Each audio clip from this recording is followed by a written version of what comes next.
So I said this earlier, I'll say it again, new podcast in the description. Talked about a bunch of free agents, talked about Lil Wayne's new album. Now we're going to talk about the Celtics bench, because Marcus Morris dubbed them the bench with attitude, and he's saying that they're going to be the best second unit in the NBA. So I figured we could talk about them, and then I think over the next couple of days I could look at other teams' second units, and we could talk about like who could be the better ones, who could be kind of rough. I guess it's something to do. The NBA preview stuff can continue with that, I guess. So we assume that the Celtics 5-man bench, which I don't know how often all 5 of them are actually going to play together. Maybe early in the season, towards the end of the year and into the playoffs, I wouldn't be surprised if they acquired someone, or if they just played one of like Jaylen Brown, Gordon Hayward, or Jason Tatum with the bench. But at the moment, the 5-man bench is Terry Rozier, Marcus Smart, Semi Ojeleye, Marcus Morris, Aaron Baines, okay? I guess I can at least mention Daniel Tice, who is a man. Can that 5-man group be like the Toronto Raptors bench of this previous season, or the Raptors bench, almost bench the year before that? Maybe. I mean, defensively that 5 should be good, between Marcus Smart, Aaron Baines, Ojeleye, and Marcus Morris. There's a decent amount of switchability between 2 and 4 there. Even so, I think Terry Rozier could be baited into some switches, and I don't trust Aaron Baines to be able to defend perimeter players like that. But in terms of toughness, physicality, defending the wing spots, I think those 3 can carry a lot of it, and then Baines is still a pretty alright like protector of the paint and all that, even if he's not the best athlete in the world. And the thing is, when you're going up against other teams' second units, typically they don't have a lot of good offensive players. Like, they have serviceable dudes, but even the best benches in the league are not going to have like 3 or 4 guys who can put the ball in the basket, right? So as a result, like, you can have Marcus Smart defend the best perimeter player on the other team's bench, or whatever the other team deems as their second unit, where there's probably like still 1 or 2 starters in the game, right? At least when you're playing a good team. But still, he could defend one of those guys, and then Marcus Morris and Semi Ojeleye can probably defend the other guys depending on certain sizes or whoever. Because I think Ojeleye has the potential to be a really good defensive player in the NBA. He's strong as hell. He's not like super athletic, but if you can just beast on other guys because they can't get by you because you're just a brick wall, then I'm sure that's going to help you out. And then Marcus Morris, while I think he isn't the best team defender, it's definitely being maximized in Brad Stevens' system, and he's still a strong dude who's motivated to play defense. I just don't think he's the best at like always doing the right thing at the right time. He's certainly not bad, but I think he has room for improvement. But even so, his one-on-one defense, I think, is still pretty alright.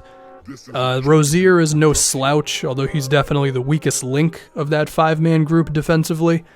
And then you've got Baines there again. I also think because you have Baines, you're probably not going to give up like too many offensive rebounds to opposing teams. Like, even with the Raptors bench, which was so good last year, one weakness is that Jakob Poeltl was not a good defensive rebounder, right?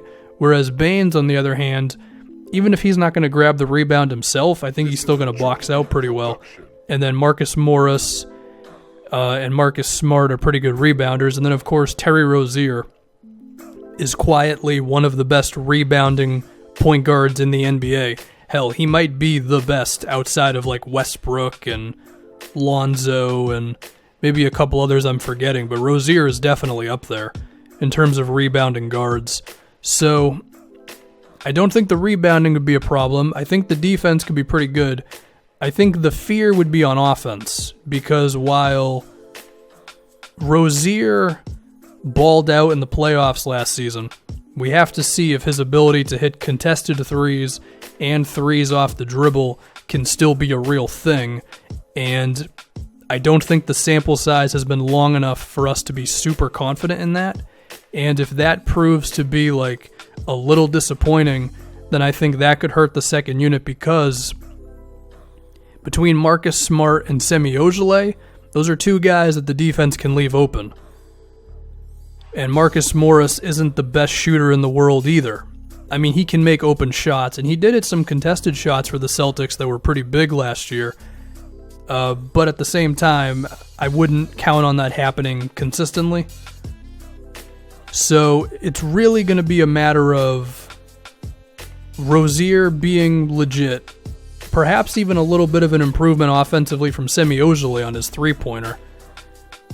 I don't know if I can totally assume that, but, he seems like he wants to be an outside shooter.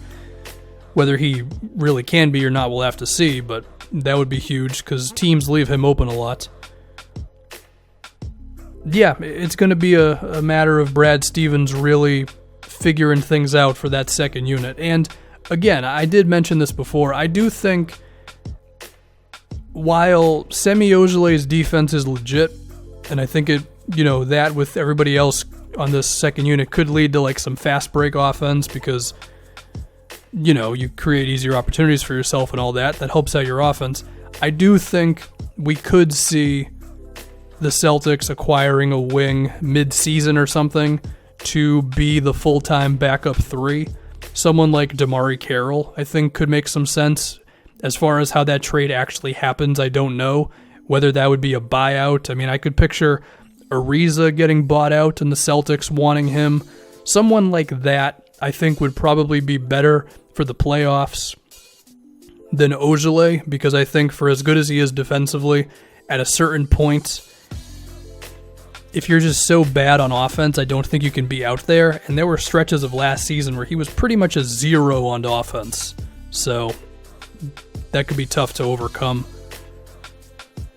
But again, another thing I presented was the idea that just stagger some of the starters a little bit more. So maybe Ojeleye, if the three-pointer or something, post-up game, going off the dribble, if whatever doesn't develop for him this season, then you could just have Tatum or Jaylen Brown or Gordon Hayward just play small forward with the second unit, and then that pretty much erases like most of the problems. I think the best fit there would probably be Tatum, honestly, because I think Jaylen is the weakest offensive player of those three, and I think Tatum could be a better ISO player than Gordon Hayward is, even right now, just because, for as good as Hayward is, a lot of his game is like pick and rolls and playing within the system. He's not a guy who's just like, give me the ball.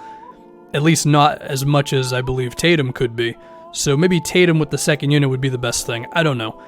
But that is something I could picture happening. But even so, I do think the five-man unit of Rozier, Marcus Smart, Semi Ojeleye, Marcus Morris, and Aaron Baines can still be a pretty damn good bench that's going to have a lot of toughness, going to be good defensively, and there's still enough offense between Rozier and Marcus Morris's ISOs and Aaron Baines grabbing the occasional offensive rebound and Marcus Smart's playmaking, which has gotten better, to where it can still be enough. Also, Brad Stevens being the coach could definitely be a thing as well. As far as if this can be the best second unit in the NBA, I think I'm going to do a deep dive into teams' benches over the next week or so, and I guess that could be my way of trying to find an answer to that one. But without really thinking about it, I would have to guess that this team is in the running for having the best bench in the league. So there you go. There's the video.